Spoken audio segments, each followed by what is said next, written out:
ఏంట్రా అర్జెంటుగా రమ్మని కాల్ చేసావు? Is everything okay? Not at all ఓకేరా.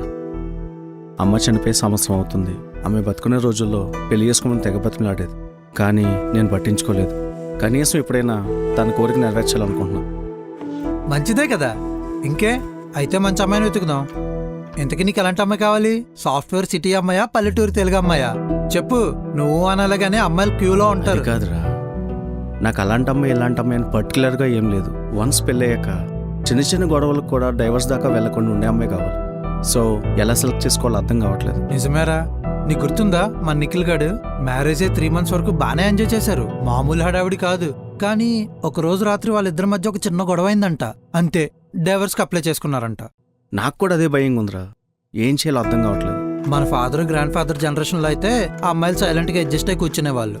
ఇప్పుడు అలా కాదే, పర్టికులర్ రీజన్ ఏం అవసరం లేదు, బోర్ కొడితే చాలు డైవర్స్కి అప్లై చేస్తున్నారు.